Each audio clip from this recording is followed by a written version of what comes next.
안녕하세요. 꿈이 쏟아지는 책방 꿈책방입니다. 오늘은 박재명 작가님의 팔순의 한글 공부를 시작했습니다를 이어서 낭독해 드리겠습니다. 이 책은 저자인 선생님이 한글 교실에서 만난 어르신들, 사랑하는 제자들과 함께 어떻게 변화되고 어떻게 성장해 왔는가를 아름다운 감동으로 엮은 에세이입니다. 바로 책 속으로 들어가 보실까요? 팔순의 한글 공부를 시작했습니다. 박재명 지음 1장 슬픈 이름 까막눈.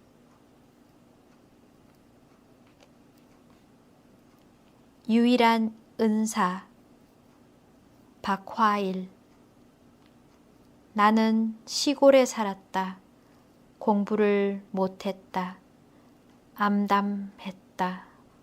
괴로웠다. 친구 소개로 부산에 왔다. 막막했다. 여러 가지 장사를 했다. 이제 복지관에 와서 글을 배웠다. 기쁘다. 행복하다. 복지관 선생님이 내 인생의 유일한 은사이시다. 가장이라는 무거운 책임으로. 나의 제자들은 대부분이 여성인데 남성도 몇 분 있다. 이 시를 쓴 분은 남성이다. 여자 학생들은 남자 학생에게 연민을 느낀다. 남자이기에 더 큰 고통을 겪었으리라 생각한다. 얼마나 힘들었을까. 그를 모르면 여자는 생활이 좀 불편할 뿐이지만 남자는 생계를 책임져야 하는데 얼마나 고달팠을까. 가장으로서 책임은 무겁고 능력은 없다 보니 평생 주눅들어 살았겠다고 짐작한다. 이곳에 배우러 오는데 얼마나 큰 용기가 필요했을까 싶고 보통 마음으로는 오지 못했으리라 생각한다. 자신들도 힘들었으니. 이 시의 글쓴이는 친구의 소개로 부산에 왔는데 막막했다고 한다. 자식들 거느리고 생계를 책임져야 하는 가장의 고뇌가 보인다. 닥치는 대로 여러 가지 장사를 했다. 그러다 보니 이제까지 먹고 사느라 바빠 배울 기회가 전혀 없었던 이분에게 70줄에 만나 한글을 가르쳐준 내가 유일한 은사다. 남자 학생들은 자기 이야기를 거의 하지 않는다. 특히나 어려웠던 일은 더더욱. 딱 한 번 들은 적이 있는데 아이들 키울 때 제대로 도와주지 못한 것이 제일 가슴 아프다고 하셨다. 어떻게 하면 공부를 잘할 수 있느냐는 아들의 질문에 답하지 못한 것이 평생의 한이다. 학교 문턱도 못 넘어본 자신이 부끄럽고 그래서 아들에게 제대로 된 조언을 해줄 수 없다는 게 가장 마음 아팠나 보다.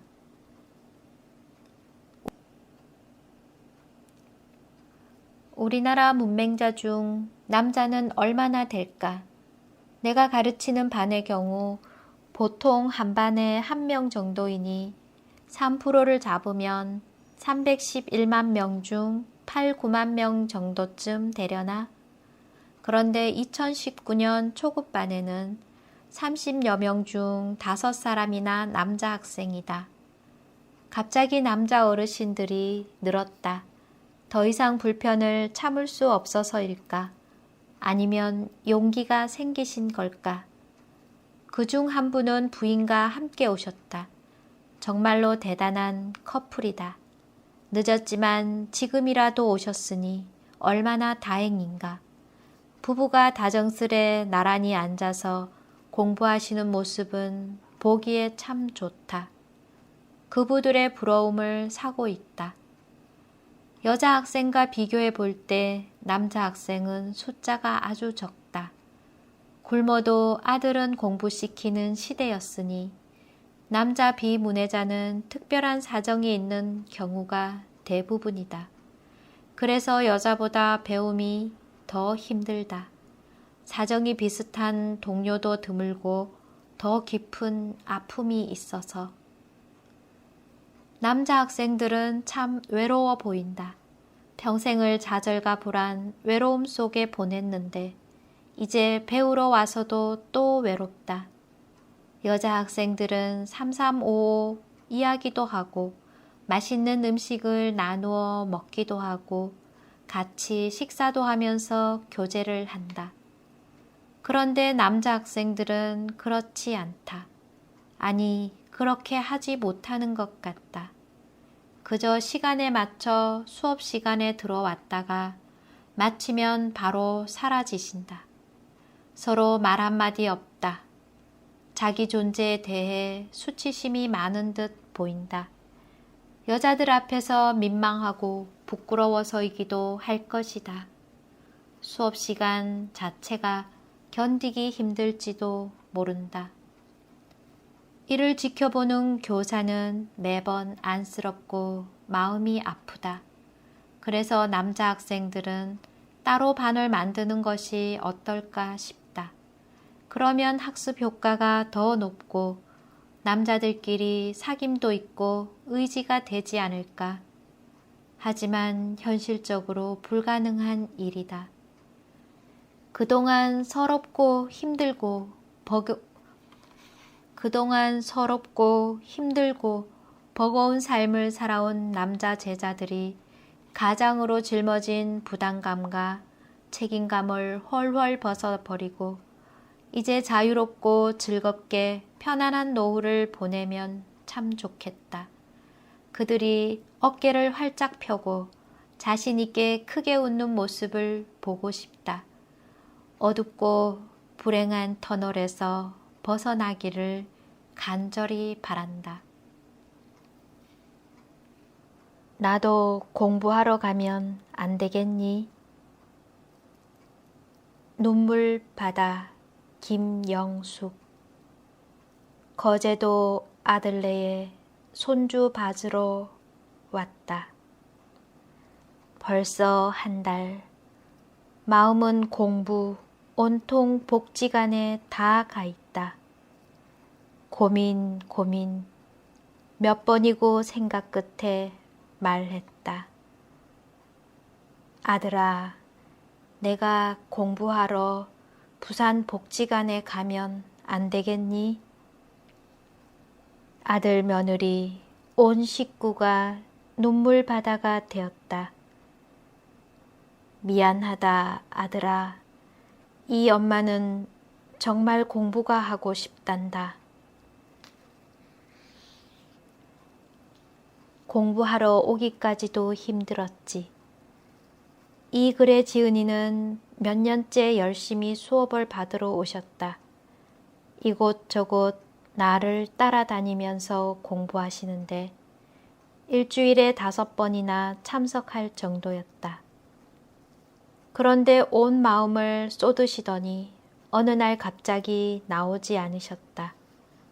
결석이라고는 모르는 최고 모범생이었는데 궁금하여 친구분에게 여쭤보니 거제도 아들네에 가셨단다. 지금까지 손주를 키워주던 외할머니가 몸이 아파서 급히 불려가셨다고. 곧 오시려니 했는데 2주일이 다 가도록 오지 않았다. 선생님, 곧 갈게요. 전화 드릴 때마다 이렇게 말씀하셨는데 안 오신다. 다음 시 소경이 눈뜨다는 이분이 몇 년 전에 쓴 글이다. 이 글에 의하면 처음 수업하러 올 때도 아주 힘들게 오셨다. 6개월을 그렇게 헤매다가 포기하셨단다. 길 가는 사람에게 말 한마디 못 물어보았다. 자식들한테 어디 가면 한글을 가르쳐 주는지 물어나 보시지. 부끄러워서 자기가 키운 자식들한테도 그 말을 못하다니. 2년 뒤 다시 용기를 내어 또 연산동에 왔다. 한 20분 거리를 찾아온 것이다. 어느 날 많은 노인이 쭉 줄을 서서 차 타는 모습을 보고는 무작정 버스를 탔다고 한다.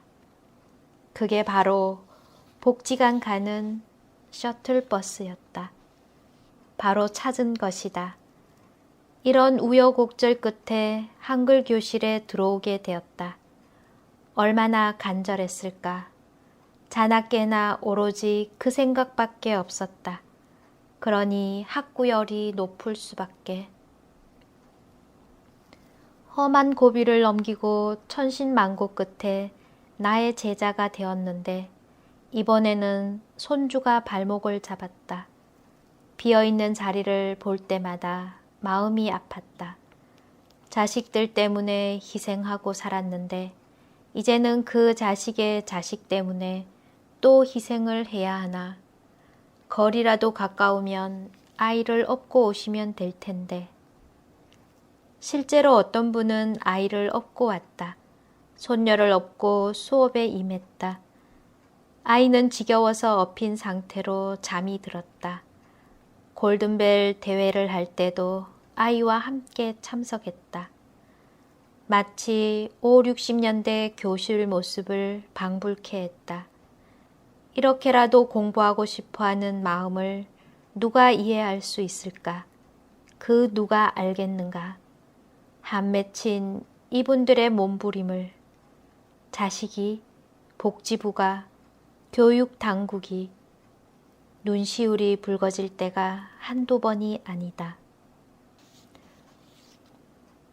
고3 교실이 이렇게 조용할까 싶다. 기침 소리도 없다. 숨소리 하나 들리지 않는다. 2시간을 꼼짝하지 않는다. 화장실 가는 시간이 아까워 물도 먹지 않는다. 화장실 다녀오시라고 하면 안 가신단다. 그 사이 못 배우면 아깝다고, 또 일어서면 잊어버리기 때문에 끝까지 앉아 있겠다고. 소경이 눈을 뜨다. 김영숙. 산에서 점심을 먹다가 지나가는 사람이 하는 말. 연산동에서 한글 공부를 한다. 그 말만 듣고 6달을 찾아 헤매었다. 그렇게 해서 시작한 공부.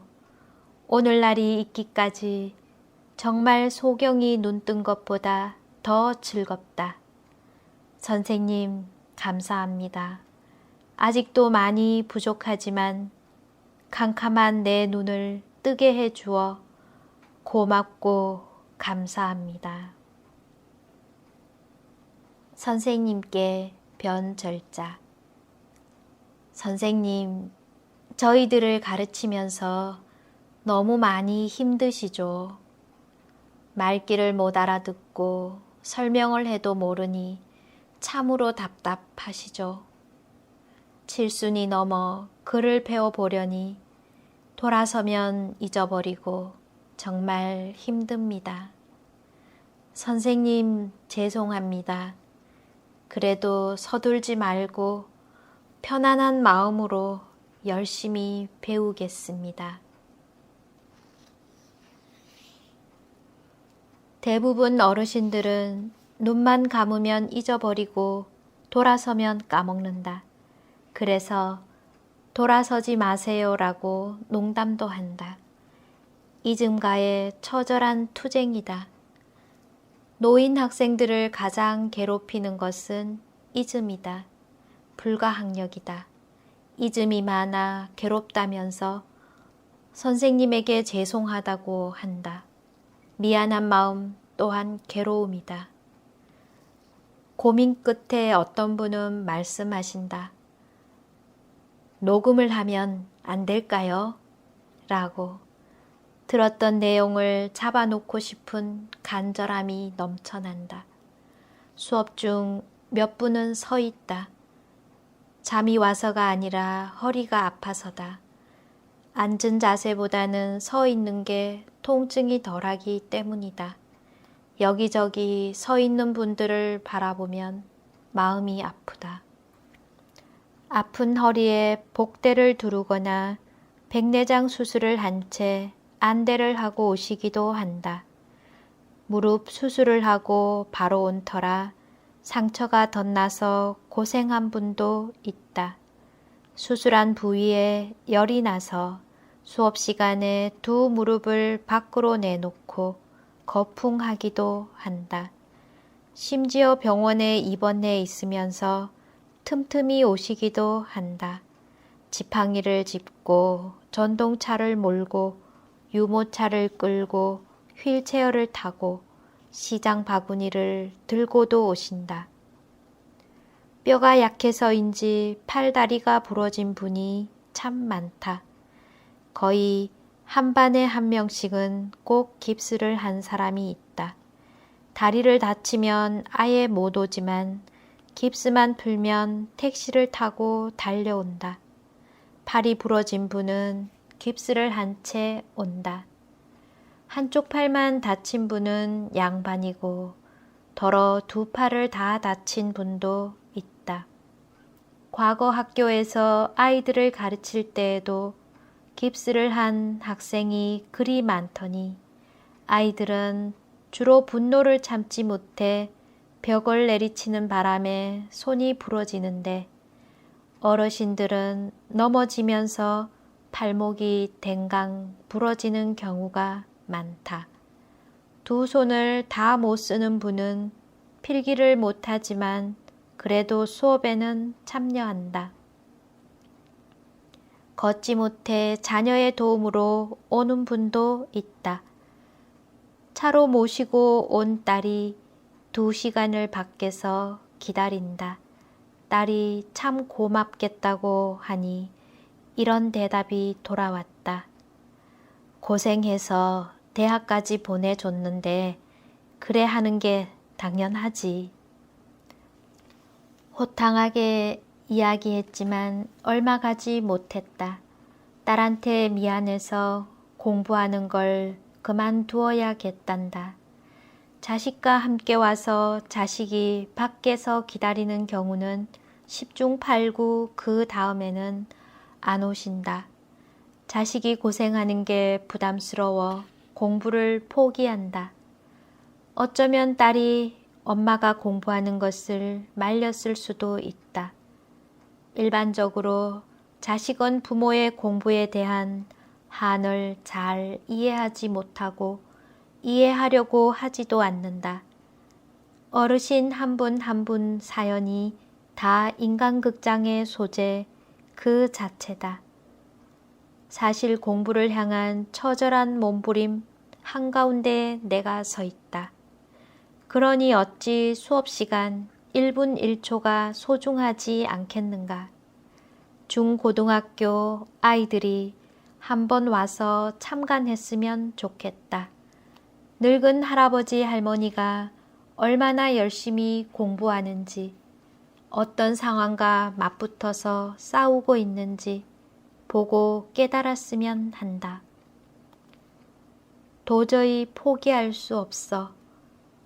손주 봐주느라 오지 못하던 어르신이 드디어 한 달 만에 나오셨다.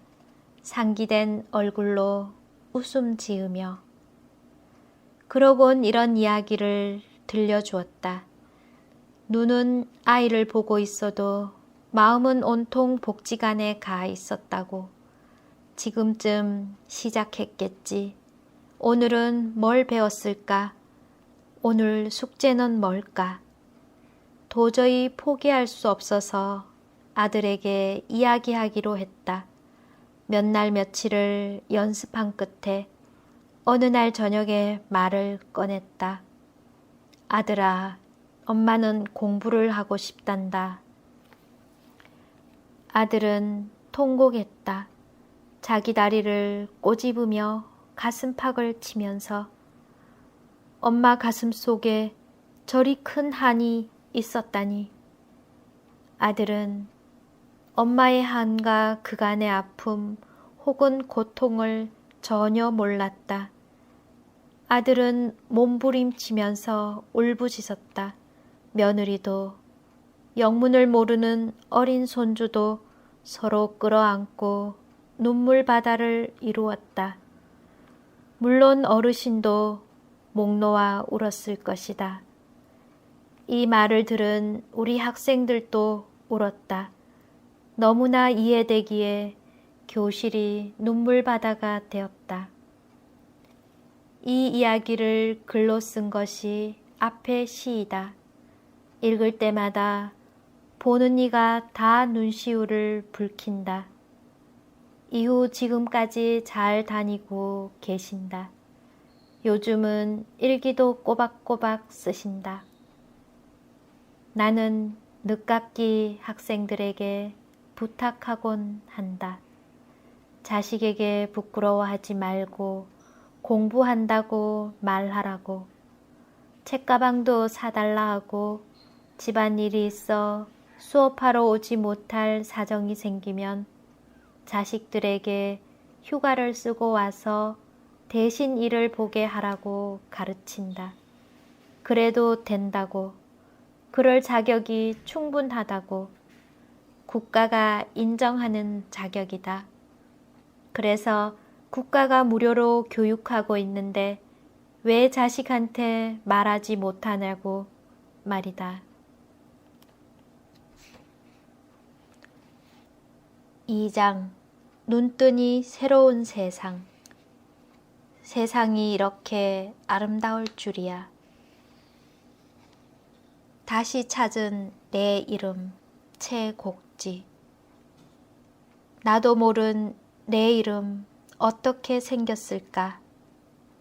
햇님같이 생겼을까? 달님같이 생겼을까? 기억 니은 배워보니 해도 달도 아니었고 제일 작은 세 글자 이뿐인가 하노라. 내 이름은 어떻게 생겼을까? 이 시는 자기 이름도 쓸 줄 모르는 까막 눈으로 평생을 살다가 한글 교실에 와서 처음으로 자신의 이름을 배웠을 때의 느낌을 훗날 글로 적은 것이다. 참으로 귀한 글이다. 세상에 그 누구도 자기 이름을 쓸 줄 모르다가 쓸 줄 알게 되었을 때를 기억하는 사람은 없다. 대부분 어릴 때부터 자기 이름이 뭔지 어떻게 쓰는지 알고 있었다. 마치 태어나는 순간부터 알고 있었던 것으로 착각한다. 이 시 같은 경험을 하는 사람이 흔하지 않다. 아주 독특한 경험이다. 글자를 모르는 아이들은 글자가 있다는 사실 자체를 모른다. 또 안다고 해도 자기 이름이 어떻게 생겼는지 궁금해하지도 않는다. 성인 비문해자만이 갖게 되는 특별한 경험을 어르신이 글로 남긴 것이다. 이 어르신은 참 독특한 분이다. 시 쓰기를 무척 좋아해서 어떤 체험을 하고 나면 반드시 시로 남긴다. 교사에게 자주 시 제목을 요청하기도 하는 창작욕이 대단한 분이다. 엄청나게 큰 대학 노트에 빼곡히 시를 써서 보물처럼 가지고 다닌다. 고등교육을 받은 사람만큼이나 시를 잘 써내신다. 시 하단에는 그 시에 대한 설명을 산문으로 덧붙인다. 사람으로 태어나서 내 이름도 모르고 산다는 것이 너무나 안타까워 더 늦기 전에 내 이름을 배우려고 한글 교실을 찾았다. 우리 부모도 못 가르쳐 주신 소중한 한글을 배워 내 이름을 어떻게 쓰는지 알게 되었다. 이 글은 자신이 쓴 시에 대한 어르신의 설명이다. 70 넘어서까지 자기 이름이 어떻게 생겼는지, 심지어는 세 글자인지도 모르고 살았다. 자기 이름도 모르고 사는 것이 안타까워서 한글 교실에 왔다. 글을 배우기 전에는 자기 이름을 달님처럼 생겼을까, 햇님처럼 생겼을까 하면서 상상했다. 글자 모양을 전혀 모른다는 얘기다. 한글이 그림이나 상형 문자처럼 생겼으리라 짐작했는데 알고 보니 달이나 해처럼 큰 게 아니고 자그마한 글자 3개였다. 생각했던 것과 달라서 놀랐다. 평소 어떤 것도 척척 잘 쓰는 분이기에 표현력이 미숙하여 이렇게 쓴 것은 아니다. 실제 자기 마음과 느낌을 표현한 것이다. 평소에 이름을 말하고 듣고 했을 텐데 3음절이 3글자가 된다는 것을 몰랐다는 사실에 나는 충격을 받았다. 받아쓰기를 할 때 교사가 단어를 부르면 몇 글자입니까? 하고 묻는 분이 반드시 있다. 소리를 들어도 그것이 문자로 전환되지 않는다. 소리로만 평생을 살아와서 문자 전환기가 작동되지 않는 것이다. 아무리 눈높이를 맞추려 해도 불가능한 것이 바로 비문해자의 형편이다. 그러니 문득 교사가 성인문해 학습자를 이해하고 돕는데 한계가 있지 않을까 하는 생각이 든다. 사람은 자기 이름을 자기 손으로 쓰게 되면서 자의식이 생기는 게 아닐까? 나는 누구인가? 하면 바로 떠오르는 것이 내 이름 석자가 아닌가? 문해 능력이 있는 사람들의 착각일까? 자기 이름을 쓸 줄 모르는 사람도 자의식이 있을까? 문해자는 생각을 문자로 하지 않나? 문자를 모르는 비문해자는 생각을 어떻게 할까? 안 하는 걸까? 비문해자는 비논리적이라는 이론이 맞는 것일까?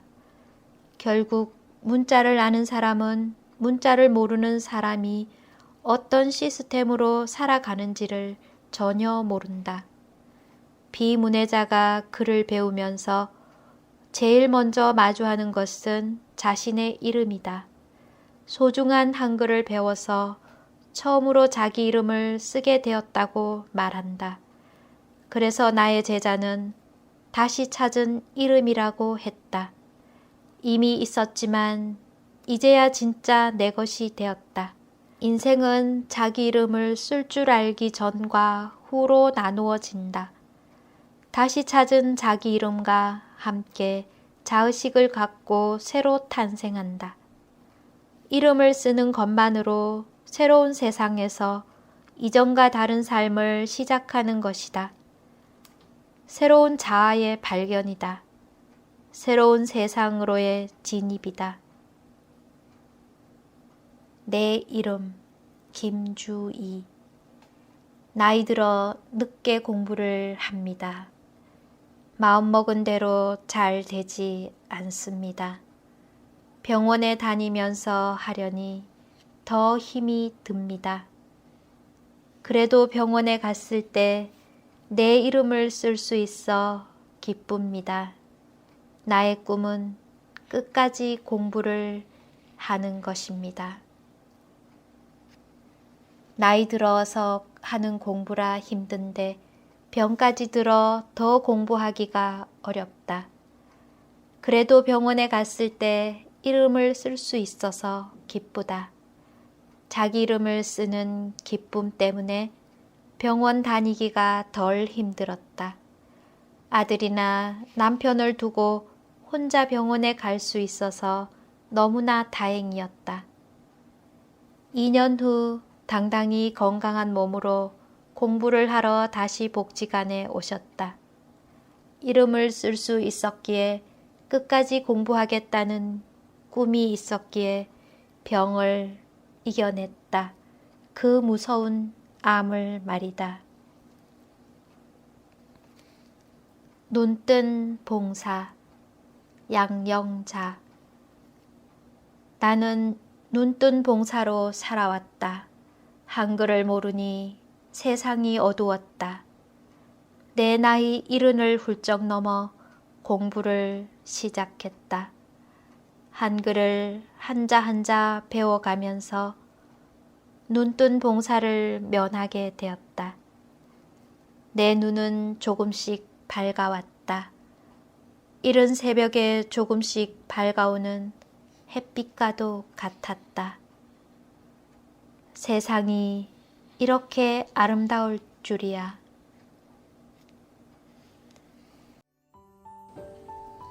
오늘은 여기까지입니다. 어느새 가을이 성큼 옆에 다가와 있습니다. 추석 명절입니다. 보름달 구경 잊지 마세요. 내 이름은 달처럼 생겼을까요? 하는 우리 어르신들의 마음이 보름달 같습니다. 영상이 마음에 드시면 구독, 좋아요, 알림 잊지 마세요. 항상 큰 용기가 됩니다. 감사합니다. 사랑합니다. 축복합니다.